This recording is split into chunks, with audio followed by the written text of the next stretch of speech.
ዛሬ የክርስቶስ ልደት በዓል እየተከበረ ነው። በዓላቱ ባህሎቹም ከስነ ልቦና አንፃር ብዙ እርዳታ አላቸው። ጉዱ እንዴት ነው? በዓል ላይ እንግዲህ እንዳጋጣሚ በአያት እጅ ባድግም አብዛኞቹን ሙያዎች ግን መስራት ይችላል። ሀሳብ ምንድነው? የሰውም ልጅ የትኛውንም ነገር ለመጀመር የሚነሳው ከንድፍ ነው። ህይወት የማስጀመር አቅም ይኖረዋል ብለን ማንሳት እንችላለን። በእርግዝና ወቅትም ጥንቃቄ እናቶች እንዲያደርጉ። ይህን ዓለም ግን የሚተዋወቅበት መንገድ በውልደት ልጅ ከመጣ በኋላ ስህተት የሚባል ነገር የለም። ከድግግሞሽ ድካማችን እንዴት ነው መውጣት የምንችለው?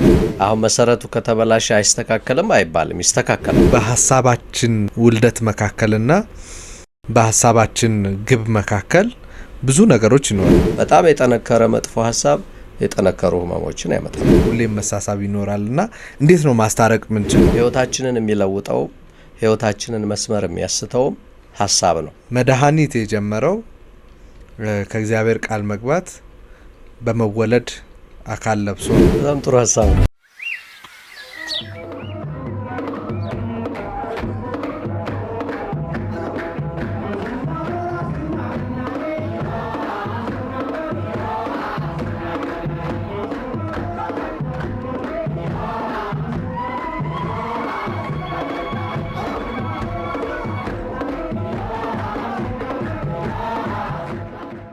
አድማጭ ተመልካቾቻችን እንኳን ለኢየሱስ ክርስቶስ የልደት በዓል በሰላም አደረሳችሁ። ፋና ፖድካስትን እየተከታተላችሁ ትገኛላችሁ።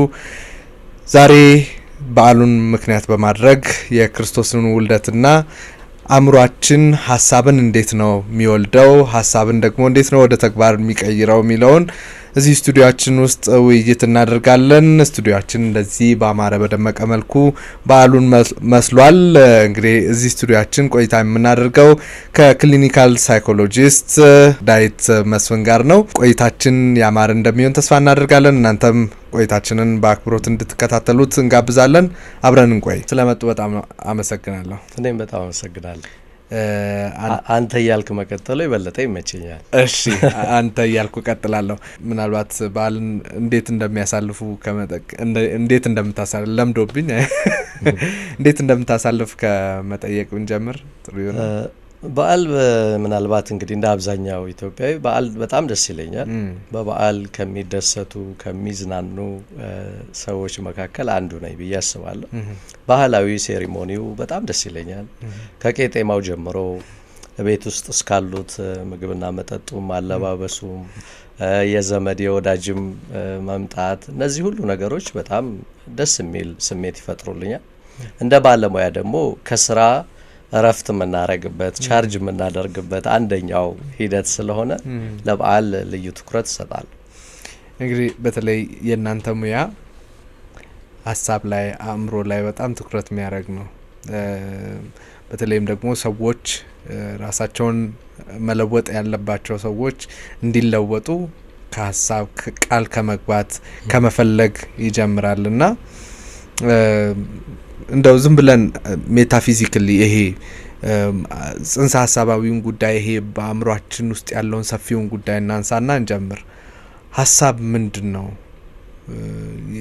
ሰው ልጅ በጣም በቀን ውስጥ በጣም ብዙ ሀሳቦች ይመላለሱበታል ይባላል እና ሀሳብ ምንድን ነው? እንግዲህ ሀሳብ የምናየው እንደምንድን ነው? ልክ እንደ ብሉ ፕሪንት ልናየው እንችላለን። ንድፈ ሀሳብ ንድፍ ነው ማለት ነው። ስለዚህ ይህ ንድፍ ለስራው ሁሉ መነሻ ነው። እንግዲህ አንድ ህንጻም ሲሰራ ለመሰራት ሲጀመር ከንድፍ አይደል? የሰውም ልጅ የትኛውንም ነገር ለመጀመር የሚነሳው ከንድፍ ነው። ስለዚህ ንድፉ መስተካከል ይጠበቅበታል ማለት ነው፣ ውጤቱ ወይም አውትፑቱ እንዲስተካከል። ስለዚህ ሁሉ ነገር የሚጀምረው ከሀሳብ ነው። ያ ሀሳብ ወደ ጤናማ ወዳልሆነም ስሜት ይመራናል፣ ተግባራችንንም እንደዛው ይወስነዋል። ስለዚህ በስነ ልቦናው ይሄ ኮግኒቲቭ ፕራይሜሲ የምንለው ሀሳብ ነው። ስለዚህ ሁሉ ነገር የሚጀምረው ከሀሳብ ነው።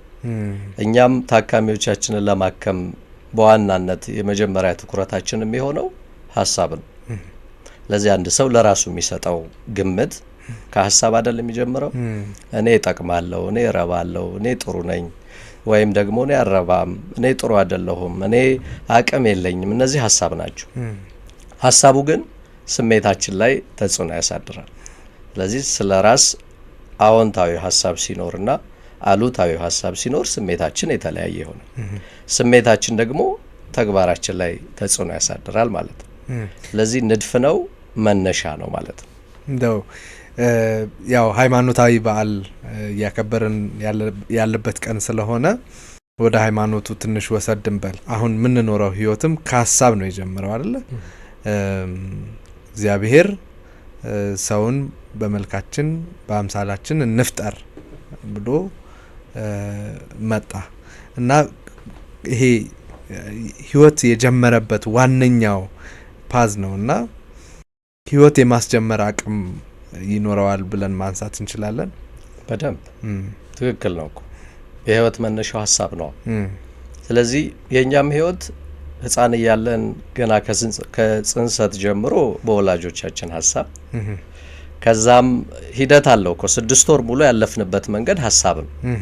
ስለዚህ በጽንሱ በማህፀን እያለ የእናታችን ሀሳብ ምን ነበር? ሀሳቡ ስሜቷ ላይ ተጽዕኖ ያሳድራል። ስሜቱ ደግሞ ተግባር ላይ ተጽዕኖ ያሳድራል። ስለዚህ በእርግዝና ወቅትም ጥንቃቄ እናቶች እንዲያደርጉ፣ አባቶችን መንከባከቡን ሌሎቹም እንዲያደርጉ የሚመከረው ለዛ ነው።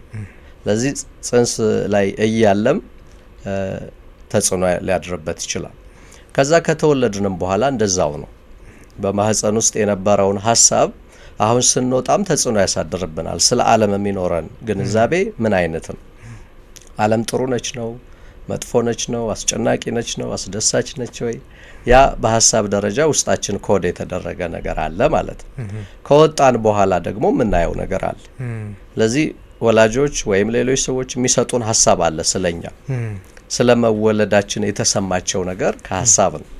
ከዛ በተግባርም ደግሞ እናየዋለን። በተግባር እንክብካቤ ሲሰጡን፣ ሲያቅፉን፣ ምን ሲሉን እነዛም ነገሮች አላቸው። ስለዚህ መነሻችን ሀሳብ ነው። አሁንም ለኛም በእኛም ደረጃ ቢሆን ሁሉ ነገር ከሀሳብ ነው። ለምሳሌ ይህ ዝግጅትም የጀመረው ከሀሳብ ነው። ታሰበ፣ ታቀደ አይደል? ወደ ተግባር መጣ። ለማንኛውም ነገር መነሻው ሀሳብ ነው።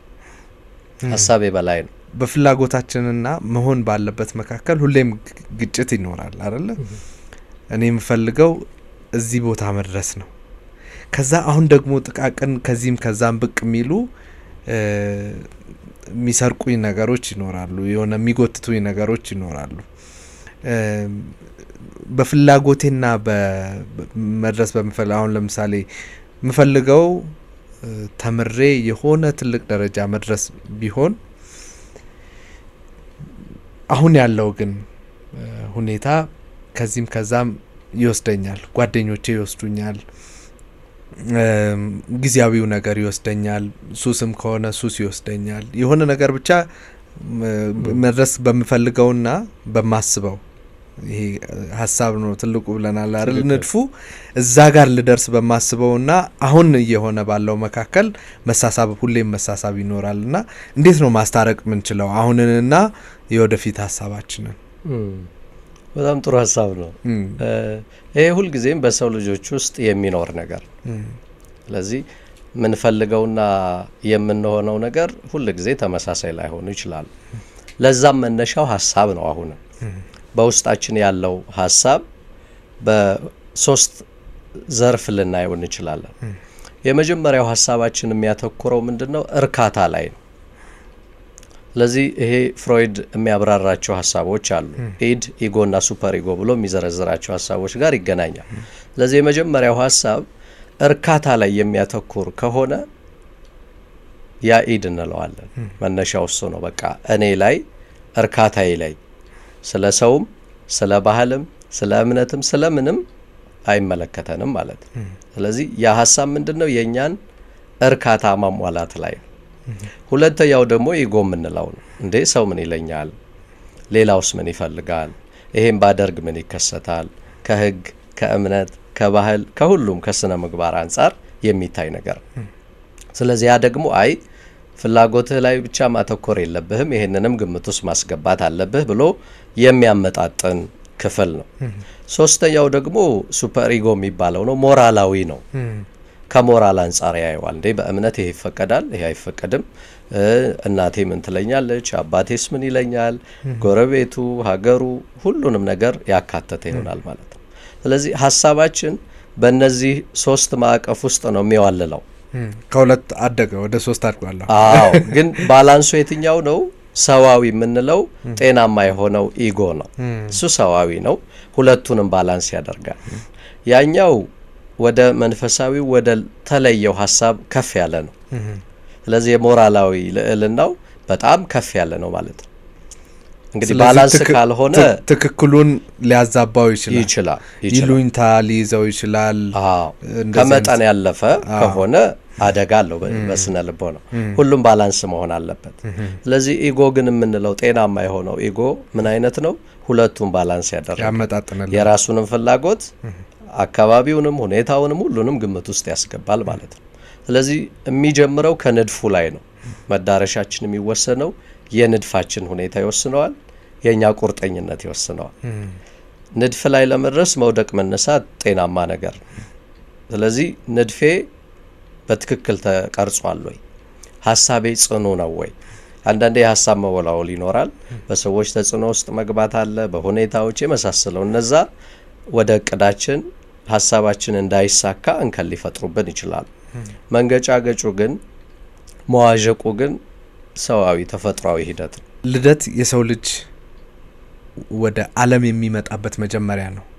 ያው ከዓለም ጋር የሚተዋወቅበት ከህይወት ጋር ሳይሆን ከዓለም ጋር ህይወትን ያው እናት ማህፀን ውስጥ እያለ ገና የሁለቱ ዘር በተገናኘ ጊዜ ህይወት ጀምራለች። ግን እንደው ይህን ዓለም ግን የሚተዋወቅበት መንገድ በውልደት ነው።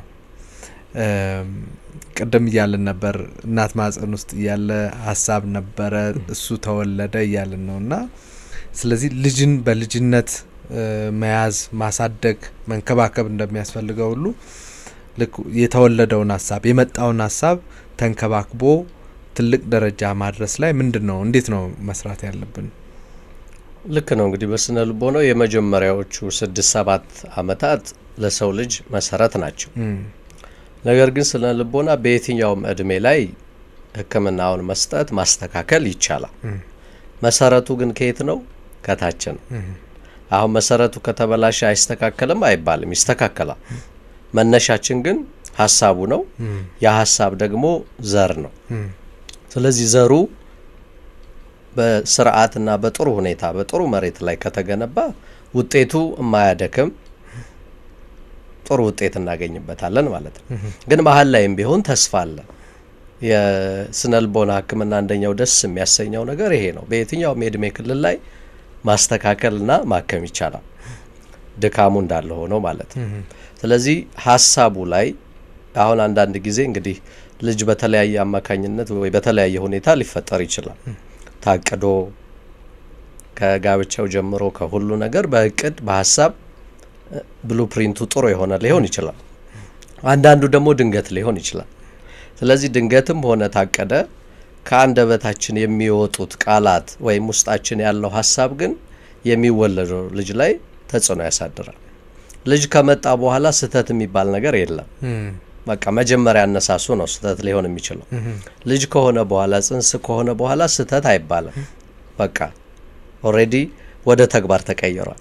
ስለዚህ እዛ ከደረሰ በኋላ ግን የኛንም ሀሳብ ወደ ህፃኑም የሚተላለፈውን ሀሳብ ዘር ነውና ጥንቃቄ ያስፈልገዋል። በቃ ልጅ ነው። ስለዚህ ያንን ተደስቶ በጥሩ ሀሳብ ማሳደግ በጣም ጠቃሚ ነው ማለት ነው። ስለዚህ ሀሳቡ ከዛ ጋር ነው የማገናኘው። ስለዚህ የመጀመሪያዎቹ 6-7 ዓመታት በጣም ወሳኝ ናቸው። ብዙ ኃይል እንዳይባክንም የሚያደርግ ነው። መስተካከል ይኖራል በየትኛውም ጊዜ ላይ፣ ግን መነሻችን ይወስነዋል ማለት ነው። መነሻችን ይወስነዋል። መሰረት ምንጥልበት ስለሆነ መሰረት ምንጥልበት ነው። ልክ እንደዚህ አእምሯችን ውስጥ ያሉ አሁን ስለ ልጅ እያወራን ነው። አእምሯችን ውስጥ ያሉ ሀሳቦች፣ ውሳኔዎች፣ አቋሞችም ጭምር ያው ምግብ ያስፈልጋቸዋል። በጥንቃቄ መያዝ አለባቸው፣ በጥንቃቄ መከወን አለባቸውና ከነሱ ጋር ለማያያዝ ነው ይህን የልጅን የውልደትን ታሪክ ያመጣሁት። ያው ቀኑ ውልደትም ስለሆነ ትክክል። አሁን እንግዲህ እንደ እምነቱም የጌታችን ልደት ለሁሉ ነገር መሰረት አይደል? ዳግም መወለድ ነው። አዲስ መሰረት የተጣለበት ነው። ህይወት የተቀየረበት ነው። ስለዚህ በሰዎችም ልቦና ውስጥ የሚኖረው ሀሳብ ልክ እንደዛ ነው። ህይወታችንን የሚለውጠው ህይወታችንን መስመር የሚያስተው ሀሳብ ነው። ነገር ግን በዚያው አጋጣሚ በአእምሮአችን ውስጥ ብዙ ሺህ ሀሳቦች በደቂቃ ውስጥ ይመጣሉ። ከአእምሮ የመነጨ ሀሳብ ሁሉ እውነት አይደለም። ለዚህ አእምሮዬ አንተ አትረባም ሲለኝ እውነት ነው ወይ? ቆም ብሎ መጠየቅ ያስፈልጋል ማለት ነው። የእውነት አረባም ምን ማለት ነው? ይሄ የራሱ ሕክምና ሂደት አለው። ያንን ሀሳብ መሞገት ያስፈልጋል። በመሞገት ውስጥ ስንሄድ እንዴ ለካ ውሸት ነው ዘሩ ሁሉ ወይም የመጣ ሀሳብ ብዙ ሺህ የሚመጡ ሀሳቦች ሁሉ እውነት አይደሉም። ለዚህ እነዛን ሀሳቦች ማንገዋለልና ጤናማ የሆነው ላይ ማተኮር ያስፈልገናል ማለት ነው። የመጣ ሁሉ እንግዲህ እንደ ንድፍ ወረቀት ላይ ልናሰፍረው አንችልም። ጤናማ የሆነውን እንወስደዋለን። ጤናማ ያልሆነውን ግን እያንገዋለልን መጣል መቻል አለብን። ዝም ብሎ ከተቀመጠ ዘር ነው ቦታ አልሰጠውህም፣ ትክክል አይደለህም እያልን እያንገዋለልን ከጣል ነው የሀሳብ ተመልሶ አይመጣም። ከተቀበልነው ግን ወይም ዝም ካልነው ግን እያደገ ይመጣል ማለት ነው። ልክ እንደ ጽንስ ነው። አድጎ 9 ወር ከቆየ በኋላ እሱም ይወለዳል ማለት ነው። ከተወለደ ዝም ብሎ አይደለም። ለአእምሮ ህመሞችም ለራሳችን ለሚኖረን ግምትም ግንኙነታችንንም ይጎዳብናል። ስለዚህ ሀሳቦቹን ማየት ይመጣሉ። ብዙ ሰው ከሀሳቡ ለመሸሽ የተለያየ አማራጭ ይጠቀማል። ራሱን ዲስትራክት ለማድረግ ማለት ነው። በሙዚቃ ሊሆን ይችላል፣ ከሰው ጋር ግርግር ውስጥ መግባት ሊሆን ይችላል፣ የመሳሰለው። ይሄንን አናበረታታውም። እኛ ሂደት ነው ግን አናበረታታውም። እንደ ጊዜያዊ ነገር ሊሆን ይችላል፣ ዘላቂውን ነገር ግን ያበላሸዋል። ስለዚህ ጤናማ የሆነውን ሀሳብ ላይ በደንብ ትኩረት ሰጥቶ ንድፋችን ውስጥ ማስገባት ብንወድቅም ብንነሳም የሀሳብ ግን ጽኑ አድርገን ስላስቀመጥ ነው እሱም 9 ወር ይሁን 9 ዓመት ይሁን ቆይቶ መወለዱ አይቀርም ማለት ነው። መወለዱ አይቀርም። ብዙ ነገሮች የጀመሩት ከሀሳብ ነው። ምናልባት ሀሳቡ በንቃተ ንቁ በሆንበት ሁኔታ ብቻ አይደለም። ተኝተን ህልም በምናለምበትም ጊዜ ያ ውስጣችን ያለው ሀሳብ ሊወለድ ይችላል። ብዙ ፈጠራዎች የተገኙት እንደዛ ከሆነ በህልም ነው። መነሻው ግን ዘሩ የት ነው? በቀን ያሰብናቸው ሀሳቦች ናቸው። ውጤቱን ግን መፍትሄውን ግን ሌሊት እናገኛቸዋለን ማለት ነው። ያ ስለሆነ ሀሳብ ላይ በደንብ ትኩረት ማድረግ አለብን። ይበልጥ ጤናማ የሆነው ሀሳብ ላይ አንዳንዴ ለመለየት ሊቸግር ይችላል። በዚሁ አጋጣሚ እንግዲህ ሀሳብን መለያ አንደኛው ሕክምናም ስነ ልቦና መሆኑን መግለጽ እፈልጋለሁ። በጣም ጥሩ። እንደው ያው አብረን ቃል መግባትንም ያነሳን ስለሆነ እግዚአብሔር ለሰው ልጆች ልክ ከአዳም ውድቀት በኋላ ቃል ገባላቸው። መድኃኒት መጥቶ እንደሚያድናቸው ቃል ገባላቸው። ያ ቃል ተወለደ፣ ሕያው ሆኖ በመካከላችን ተመላልሶ ያው እንደ እምነቱ አስተምሮ ለብዙዎች መዳን ሆነ። መድኃኒት የጀመረው ከእግዚአብሔር ቃል መግባት በመወለድ አካል ለብሶ ነው እና ምናልባት ምንደርስበት መድኃኒትነት ወይም ደግሞ የሆነ ቦታ ምንደርስበት ቦታ እንደዚህ አይነት ሂደት አለው። ለምሳሌ የሆነ ከዚህ ቀጥሎ ይሄ ከሀሳብ ቀጥሎ ይሄ ይመጣል፣ ከዚህ ቀጥሎ ይሄ ይመጣል ምንለው መዳረሻችን ጋር የሚያደርሰን ፕሮሰስ አለ። እንግዲህ እንደ ሀሳብ ልናነሳ የምንችላቸው ነገሮች አሉ። ለምሳሌ አሁን ከመንፈሳዊም ስናየው ቃል ሲገባ ጌታችን ተቀባይነት ነበረው። እውነት ነው፣ ቃል ገብቶልናል፣ ስለዚህ ይመጣል፣ ይወርዳል፣ ይወለዳል ብለው የሚጠብቁ ደግሞ ሰዎች ነበሩ። ስለዚህ ምን አለ? የተገባ ቃል አለ። ከዛ በተቀባዮቹ ልቦና ደግሞ ያደረ እምነት አለ ማለት ነው። በስነ ልቦናውም ለመዳናችን መነሻው እምነት ነው። ሀሳቡ አለ፣ ከዛ ደግሞ እምነቱም አለ። ለዚህ አምነው ይጠብቁ ነበር። መቼ ነው የሚወለደው ከኔ ይሆን እያሉ ይጠብቁ ነበር አይደል? ልክ እንደዛው ሁሉ እኛም ያንን የተገባልንን ወይም ሀሳቡን ማመን ይጠበቅብናል ማለት ነው። ለዚህ ሀሳብ አለ እንዳልከው፣ ከዛ ምን ያስፈልጋል? ማመን ያስፈልጋል። አያድነኝም ካለን አንድን ነገር የመዳን እድላችን ይቀንሳል። ለዚህ በሕክምናውም ፕላሴቦም ይባላል። እምነታችን በኃይል ዘርቶ የሚያድንበት ሂደት ማለት ነው። ግንኙነት ላይኖረው ይችላል የወሰድነው ነገር፣ ግን ያድነኛል ብለን ስላመንን የምንድንባቸው ሁኔታዎች አሉ። ስለዚህ ቃል አለ፣ ሀሳብ አለ። ሀሳቡ ወደ ቃል ያድጋል ወይም ወደ ጽሁፍ፣ ወደ ንድፍ፣ ከዛ ደግሞ ነፍስ ዘርቶ ወደ ተግባር ይቀየራል ማለት ነው። አካል ሆኖ ይወለዳል። አዎ እንደው አእምሯችን በጣም በጣም ፋሲኔት የሚያደርግ በጣም የሚገርም ነገር ነው። የሰው ልጅ አእምሮ፣ የሰው ልጅ ጭንቅላት ከእንደው ከአካላዊው አንጎል ጀምሮ ሀሳብን የሚያብላላበት ወደ ሆነ ነገር የሚቀይርበት፣ ቅድም እንዳልነው ደግሞ የሚያምንበት፣ አንዳንድ ለምሳሌ የሌሉ ነገሮችን ማመን እንደዚህ አይነት ሊሆን ይችላል። በሕክምናው የራሱን አጠራር ይዞ ማለት ነው። እና የሚሰራበት መንገድ በጣም አስገራሚ ነው። እና አእምሮ ላይ እንደሚሰራ ሰው ሀሳብ፣ አእምሮ እንደው እንትኑ አያስገርም? እጅግ በጣም አስደናቂ ነው። እንግዲህ የእግዚአብሔርንም ስራ የምናደንቅበት አንደኛው እኮ እሱ ነው። በጣም በጣም ከሚያስገርሙ ነገሮች መካከል የአእምሮ ስራ ነው። ከአፈጣጠሩ ጀምሮ አሰራሩ፣ እያንዳንዱ ነገር በጣም አስደናቂ ነው። ስለዚህ የአእምሮ ህመም ብለንም ስንዘረዝር መነሻዎቹ፣ አመጣጡ፣ ሁኔታው፣ የህክምናውንም ሂደት ስናይ በጣም የሚያስደንቅ ነው። ለሁሉም ግን መሰረታቸው አሁንም ሀሳብ ነው። ስለዚህ ሀሳብና የሀሳቡ ሁኔታ፣ የሀሳቡ ሂደት ነው ለሁሉም ነገር መነሻው። ምንድን ነው የሚያስበው እና የሚሉት ነገሮች ናቸው። ትክክል። ስለዚህ ሀሳባችን መዳረሻችንን ይወስነው። ስለዚህ ምን እያሰበ ነው፣ እንዴት እያሰበ ነው፣ ለምን እያሰበ ነው፣ እነዚህ ሁሉ ነገሮች ውጤቱን ይወስኑታል።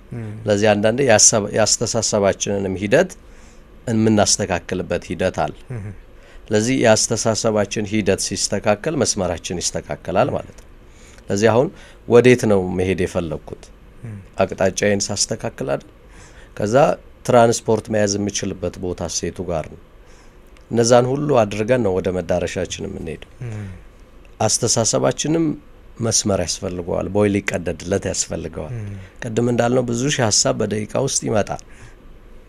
እነዛን ሁሉ እየተቀበልን እንትን ካልን ቦዩ ይዛባል ማለት ነው። በሁሉም አቅጣጫ ከመጣ አእምሯችንም ይጨናነቃል። ስለዚህ እረፍት ማጣት ይሰማዋል። እሱም ልክ እንደ ሌላው አካላችን ወይም እንደ ሌላው ይታመማል ማለት ነው። መታመማል።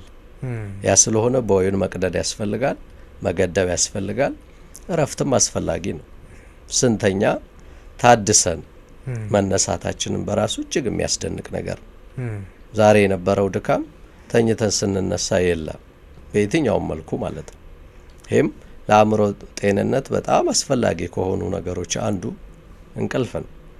ስለዚህ የአእምሮ ሁኔታ፣ የእንቅልፋችን ሁኔታ አስደናቂ እኮ እና ድንቅ ነው ከማለት ውጪ የኮምፒውተር ሪፍሬሽ ማድረግ እና ያው ሰው ፈልጎ የሚሆን ሳይፈልግ ብዙ ነገር ውስጥ ይገባል። ፈልጎ ምለው በቃ ላርገው፣ ልሞክረው፣ ሊየው ብሎ የሆነ ነገር ውስጥ ሊገባ ይችላል። እና ደግሞ ሳይፈልግ እየጠላውም ቢሆን የሚሳብባቸው ብዙ ምክንያቶች ኖረውት የሆነ ነገር ውስጥ ሊገባ ይችላል። ሁለቱም ግን ከዛ ውስጥ መውጣት ቢፈልጉ ምንድነው ማድረግ ያለባቸው? ያው አንዳንድ የምንኖርባቸው የምንገኝባቸው ቦታዎች ጤናማዎች ላይሆኑ ይችላሉ። ውጤታቸው ጤናማ ላይሆን ይችላል። እኛ ላይ ያላቸው ማህበረሰቡ ውስጥ ያላቸው እንደዚህ አይነት ነገሮች ጤናማ ላይሆኑ ይችላሉ። እና ከነዚህ ነገሮች ለመውጣት ያው ቅድም ወደ እነዚህ መግቢያውም ከነዚህ መውጫውም ሀሳብ ነው እያለን ነው። እና ምንድነው ማድረግ ያለባቸው ሰዎች? ምንድነው እስከዛ መውሰድ ያለባቸው? እንግዲህ አሁንም ከሀሳብ ይጀመራል። ያንን ሀሳብ ደግሞ ወደ ንድፍ ወደ ጽሁፍ መቀየር ያስፈልጋል። ከዛ መናገርም ያስፈልጋል። ቀደም እንዳነሳ ነው ኮሚትመንትም አስፈላጊው ነገር ቃል ስንገባ ያንን የገባነውን ቃል ለሰው ስንነገር ኮሚትመንት ውስጥ እየገባን ነው ማለት ነው። እንደዚህ አደርጋለሁ ስንል ያ ግን በትክክል አስበንበት ተገደን ሳይሆን አስበን ወስነን መሆን ይጠበቅበታል። ስለዚህ መውደቅም ቢኖር ሀሳቤ አቋሜ ይሄ ነው። ለምሳሌ ሱስ ማቆም ሊሆን ይችላል። የሚጀምረው ከሀሳብ ከፍላጎት ነው።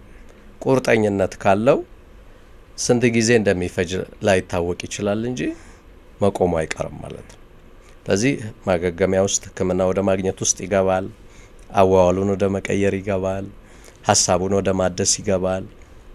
እያለ ያ ሀሳብ እንግዲህ በተቀመጠለት ንድፍ መሰረት ከዛ ኮሚትመንት የሰጣቸውም ሰዎች የሚያግዙ ሊሆኑ ይችላሉ። አንዳንዱ የሚገፋ ቢሆንም የሚያግዝ ደግሞ አለ፣ የሚረዳ ማለት ነው። ስለዚህ ሰው መርጠው መናገርም ትክክል ሊረዳቸው የሚችል ሰው በደንብ ስለዚህ ኮሚትመንት ቃልን ማውጣትም መናገርም ኮሚትመንት ውስጥ መግባት ማለት ነው። የታሰበው ሀሳብ ወደ ተግባር እንዲለወጥ መንገድ ጀምሯል ማለት ነው። ግን አንዳንዴ ይሄን አቅጃለሁ ብለን ሁሉንም መናገርም አንዳንዴ እንዳንተገብረው እንቅፋትም የሆነበትም ሁኔታ አለ።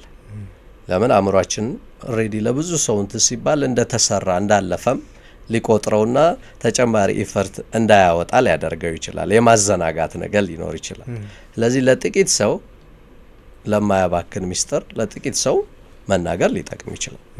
ተነሳሽን እንዲያስታውሱንም አንዳንዴ ያስታውሱን የለ እንዴት አረክ እንዴት ነው።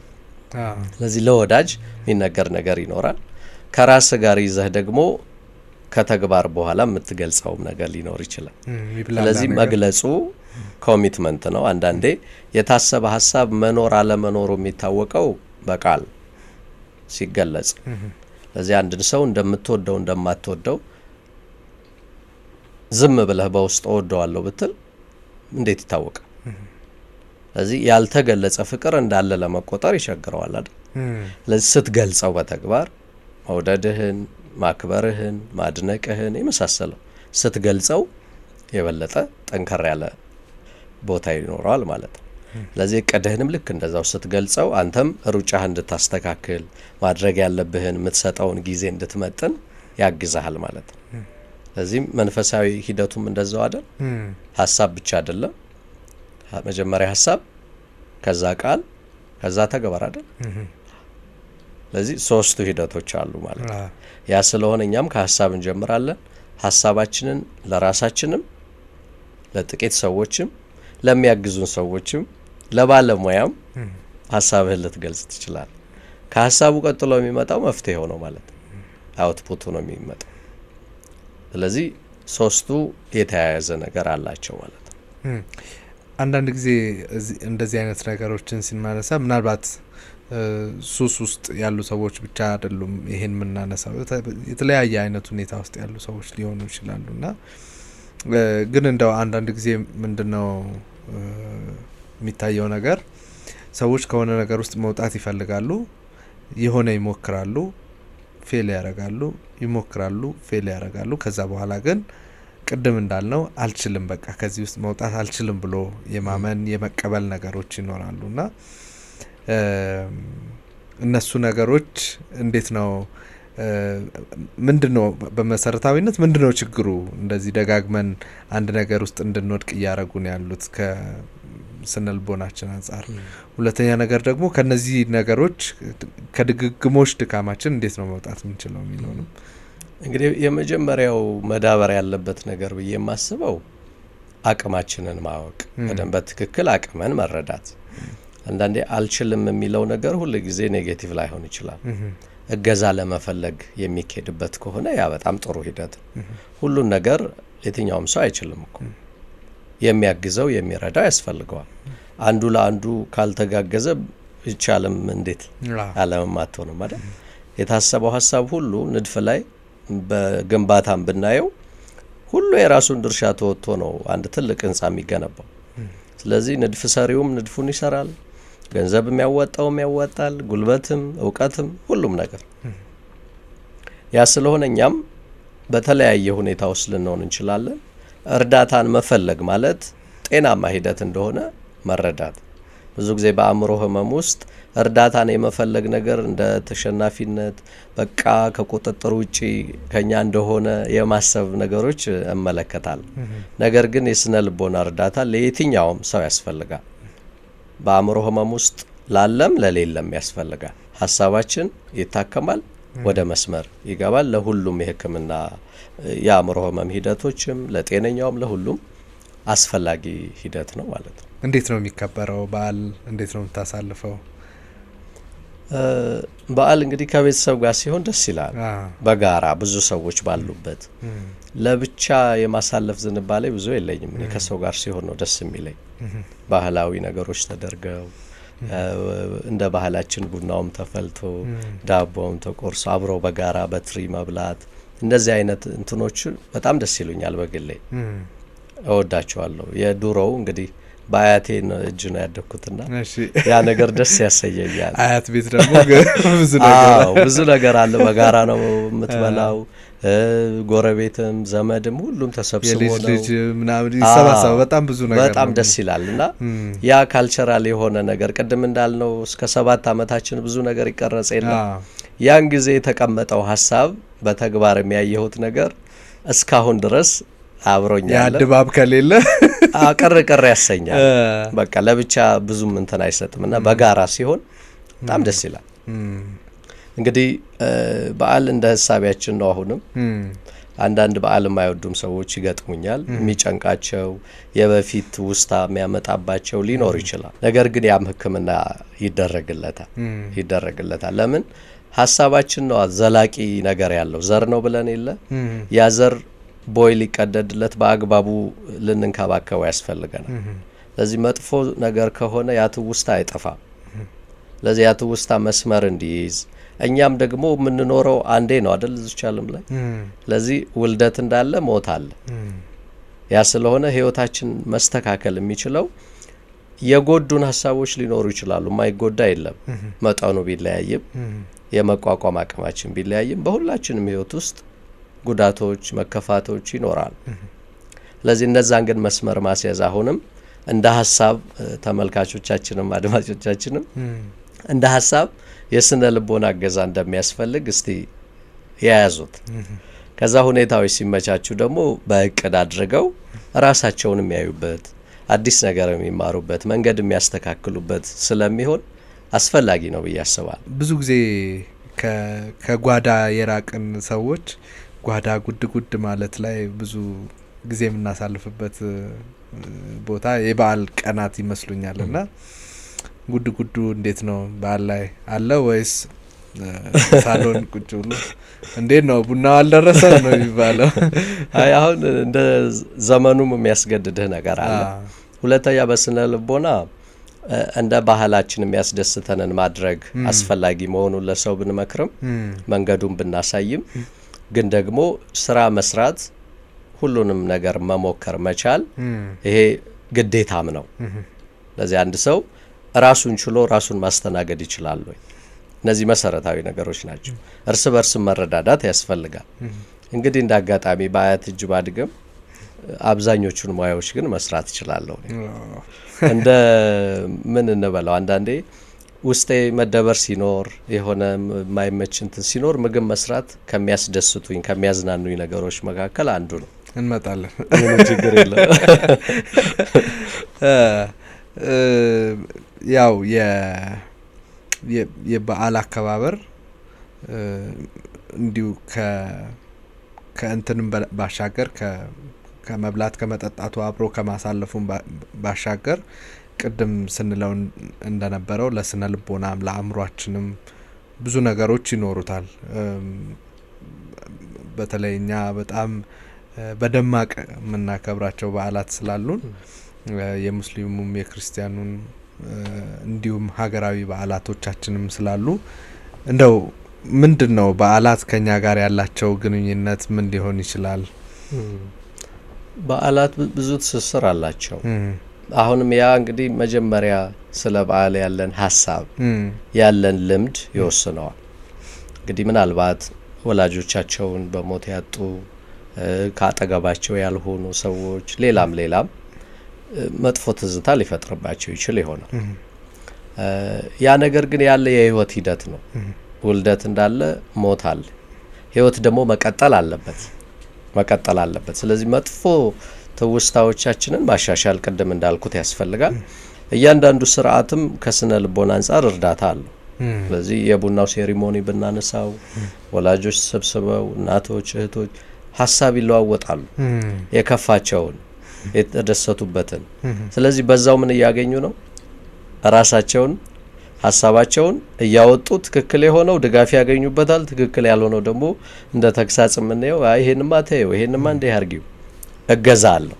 አብረንም ስንበላ መጎራረሱ ምን ማለቱ እነዛ ጠቃሚ እሴቶቻችን ናቸው። ወደፊትም ቢቀጥሉ ብዬ ማበረታታት እፈልጋለሁ። አሁን ላይ በሳህን ለብቻ አንድ ቁርጥ ምን እየተባለ ያለው ነገር የበፊቱን ነገር ይቀንሰዋል፣ ጥቅሙንም ያጎላዋል። ብቸኝነትን ነው አንዳንድ ሳህን ይዘህ በጋራ ሲሆንስ። ስለዚህ ለህፃናቶቹም የሚያስተላልፈው መልእክት አለ። ዝም ብሎም አይበላም አይደል? ወላጅ ለልጆቹ ያጎርሳል። ፍቅርን፣ መተባበርን፣ ስርዓትንም ከየት ነው የሚጎረሰው? ስለዚህ ሰው ፊት ሄዶ የሚጎርሰው አረዚ ነው። አፍህን ገጥመህ መብላት አለብህ፣ ረጋ ብለህ መብላት አለ። እነዚህ ሁሉ ስርዓት ናቸው፣ ሂደት ናቸው። ያ ስለሆነ ጤናማ የሆኑ ባህሎቻችን በዓላቱም ባህሎቹም ከስነ ልቦና አንጻር ብዙ እርዳታ አላቸው፣ ብዙ ጥቅም አላቸው። እንግዲህ ውጪውን እያልን የፈረንጁን ብቻ እያልን የኛን ጠቃሚ የሆነውን ነገር መተው የለብንም እላለሁ። ሀሳብ ላይ ወደ ሀሳብ ትንሽ መለስ እንበልና ይሄ አእምሯችን የሆነን ነገር ለማድረግ የሚነሳበት የሚወስንበት ለማድረግ ምቹ እድል የሚያገኝባቸው ምናልባት ጊዜያት ሊኖሩ ይችላሉ። በተለይ ከዚህ በኋላ እንደዚህ ያደርጋለሁ፣ ለምሳሌ በዓልን መሰረት አድርገን ሊሆን ይችላል፣ የሆነ ነገር መሰረት አድርገን ሊሆን ይችላል ለውሳኔያችን መነሻ አድርገን የምንነሳውና እንደው ለውሳኔ ቃል ለመግባት የሆነ ነገር ለማድረግ ምቹ ሁኔታ ወይም ደግሞ መነሻ ጊዜያት ምቹ ጊዜያት ብለን የምናነሳቸው ጊዜዎች ይኖራሉ። እንግዲህ ይሄ እንደየሰው የሚለያይ ይሆናል።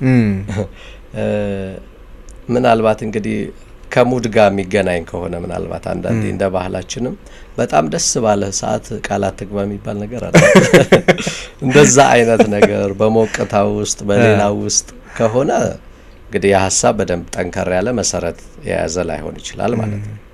ግን ያ ሰው መለወጥ አለብኝ ብሎ አስቦ የተናገረውን ሀሳብ አንዳንዴኛም ከሰማን ማበረታታቱ ቢቀድም ጥሩ ነው። ማስታወሱ እንዲህ እኮ ብለህ ነበር፣ እንዲህ ብለህ ነበር። ለምን ሀሳብ በተለያየ ምክንያት ሊመነጭ ስለሚችል።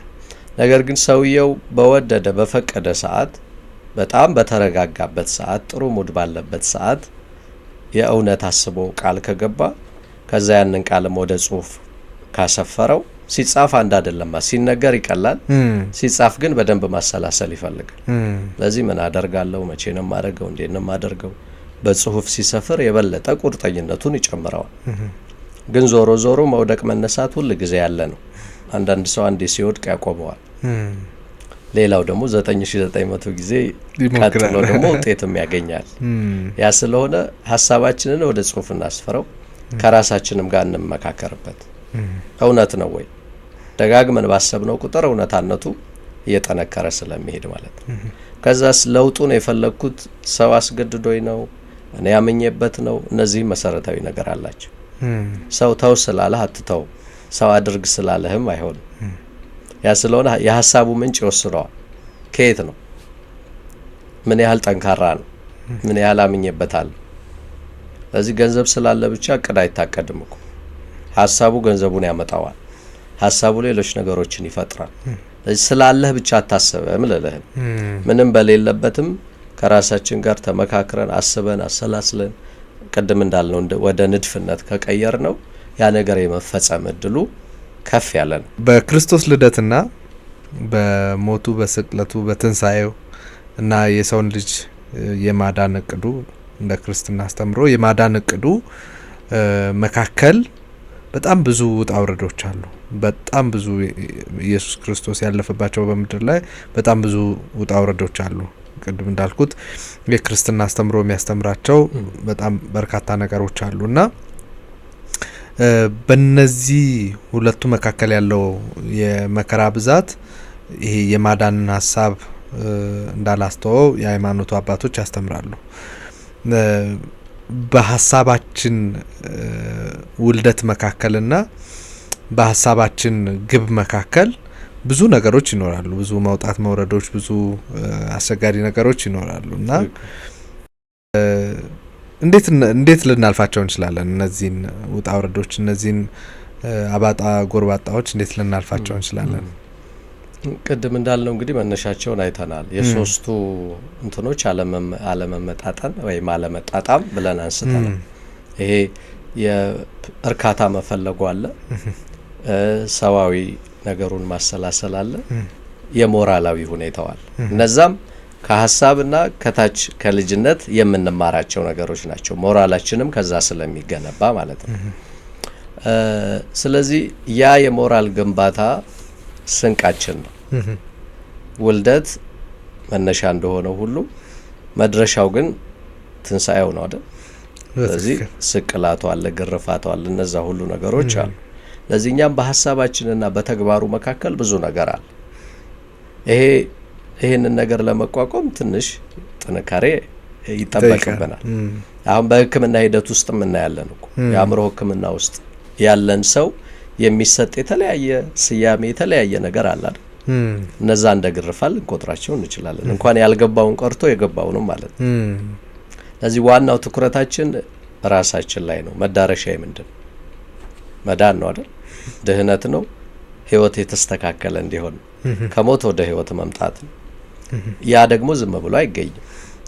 ዋጋ የሚከፈልባቸው ነገሮች አሉ። ስለዚህ ሀሳባችን ላይ በደንብ ትኩረት መስጠት፣ መድረሻችንን ማወቅ። መድረሻውን ስናውቀው ኦኬ ምደርሰው እዛ ነው እያልን ተስፋ ይኖረናል። ስለዚህ ያንን መሳል ብንችል ጥሩ ነው። መድረሻ የት ነው? ምን እንደምፈልገው። ስለዚህ መነሻና መድረሻው ከታወቀ ሂደቱ መውደቅ መነሳት ቢኖረውም መቁሰል ቢኖረውም ግርፋት ቢኖረውም ያን ሁሉ የምንቋቋምበትን ምን ይሰጠናል? እንግዲህ ሪዚሊያንስ እንለዋለን በስነ ልቦና ነው። ያንን የመቋቋም አቅም እያገኘን እንመጣለን። በሕክምና እርዳታ ሊሆን ይችላል፣ በመልካም ጓደኞቻችን ሊሆን ይችላል። ራሳችንንም እንግዲህ ስፖርት ሰርተን ጡንቻችንን እንደምናዳበረውም ሁሉ ሀሳባዊ ግንባታ አግኝተንም ራሳችንን ማዳበር ማጎልበት እንችላለን። ያንን ከተረዳ ነው መውደቅ መነሳቱን ኢንጆይ እያደረግነው እንሄድበታለን ማለት ነው። አንዳንድ ጊዜ ለአንዳንድ ሰዎች ምንድነው የምለው ሀዘን ሲገጥም በደንብ ማልቀስ ደስታ ይፈጥራል እላቸዋለሁ። ለዚህ የቤተሰብ ሀዘን ገጥሞ በደንብ ካላለቀስክ ካልወጣለህ አይታከምም። ድባቴው በጣም ከባድ ይሆናል። ወደ ስነ ልቦና ባለሙያዎችም ይወስዳል። ስለዚህ ግርፊያ ብቻ አይደለም አይደል? ከግርፊያው በኋላ ሽልማት አለ፣ አክሊል አለ፣ ህይወት አለ፣ ደስታ አለ። ስለዚህ ያንን እናልፈዋለን ማለት ነው። ስናልፈው ግርፋት ነው፣ ያቆስላል፣ ምን ይላል፣ ግን ኢንጆይ ነው የምናደርገው። በደንብ ስናለቅስ ሀዘናችንን እየተወጣ ነው። ስለዚህ ሂደቱን ኢንጆይ የምናደርገው መድረሻችንን ስናውቅ ነው። ስለዚህ ለጤንነት ከሆነ ምንወስዳቸው ምንወድቅ ምንነሳባቸው ሂደቶች አሉ ማለት ነው። ያ ስለሆነ አሁን እንግዲህ ጌታችንም እንደዛው እኮ ነው። ልደቱን ብቻም ሳይሆን ትንሳኤውን አስቦ እኮ ነው አይደል? ስቅለቱን አስቦ ነው፣ እስከዛ ድረስ ያለውን ነገር አስቦ ነው ወደኛ ወደ ምድር የወረደ። የኛም ሂደት እስከዛ ድረስ ይሄዳል ወይ ነው። ፒክቸሩን ካወቅነው ክሊር ፒክቸር ካለን እዛ ለመድረስ እንግዲህ አንማረርም ማለት ነው። ያንን እየወደቅን እየተነሳ ልንሄድ እንችላለን። ይሄም የሚጀምረው የሀሳባችን ጥልቀት ነው። ቀለል ብለን ያሰብነው ደጋግመን ጠንክረን አስበነዋል። መነሻው ለሁሉ ነገር ሀሳብ ስለሆነ ለተግባሩም ለስሜታችንም መነሻው ሀሳብ ነው። በጣም የጠነከረ መጥፎ ሀሳብ የጠነከሩ ህመሞችን ያመጣብናል። ስለዚህ የጠነከሩ መልካም ነገሮች ደግሞ ብርታትን ይጨምረልናል ማለት ነው ውስጣችን። ያ ከአካባቢያችን፣ ከእምነታችን፣ ከወላጆቻችን ከተለያዩ ነገሮች ወደኛ ሊመጡ ልናገኛቸው እንችላለን። ግን ኃላፊነቱ የማን ነው? የኛ ነው። ከምንም ቢመጣ ማኔጅ የምናደርገው እኛ ነው። መስተካከል ስለሚችል ቅድም የአእምሮን ነገር አንስተሃል። አእምሮ አንድ ወጥ ብቻ አይደለም፣ መስተካከል ይችላል። አዲስ የሚደንቁ አይነት ግኝቶችም አሁን እየተገኙ ነው። ስለዚህ አእምሮ ይለወጣል። ኒውሮፕላስቲሲቲ የምንለው አይነት ኮንሰፕትም አለ። ይለወጣል። ቃይኔ እንዲህ እኮ ነኝ የሚባል ነገር የለም። አሁን በስነ ልቦናውም እንደዛ የለው። መስተካከል መሻሻል ይቻላል። ያ ስለሆነ መድረሻችንን ካሰብን ራሳችንን እያስተካከልን አጀስት እያደረግን አዋዋላችንን የአእምሮ የአስተሳሰብ ሂደቱን እየለወጥን ማለት ነው። ሂደቱን ስንለውጥ ውስጥ የሚኖረው እሳቤ ይለወጣል። ውስጥ የሚመነጩት ኬሚካሎችም ይቀየራሉ። የሀዘን የነበረው የደስታ ይሆናል ወይም ጤናማ ይሆናል። ያ ስለሆነ ያንን መቀየርም እንደዛው እንችላለን። ግርፊያው፣ ስቅላቱ፣ ምኑ ሁሉ ነገሩ ግን ስቃይ በህይወት ውስጥ ያለ ነገር የመቋቋም አቅማችን ነው የሚወስደው። ያንን ማዳበር ላይ መስራት ከተቻለ ኢንጆይ ያደረግነው መድረሻውንም ካወቅነው ወደ ውጤቱ መድረሳችን የማይቀር ነው ማለት ነው። በጣም ነው ማመሰግነው። መልካም በዓል ብያለሁ። በድጋሚ ለሁላችንም እንኳን አደረሳችሁ ማለት ይችላል። እንግዲህ ለተመልካቾቻችንም ለሁሉም የሀገራችን ህዝቦች እንኳን ለጌታችን ለመድኃኒታችን ለኢየሱስ ክርስቶስ የልደት በዓል በሰላም አደረሳችሁ አደረሰን ለማለት እወዳለሁ። እንግዲህ አእምሯችንን ሁላችንም እንጠብቅ። አመሰግናለሁ።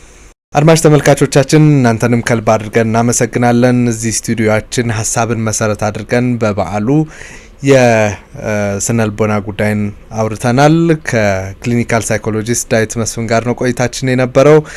አብሮነታችሁ ከኛ ጋር ስለሆነ ከልብ እያመሰገንን መልካም በዓል እንዲሆንላችሁ ከመላው የስቱዲዮ ባለሙያዎች ጋር ተመኝተናል። መልካም ጊዜ።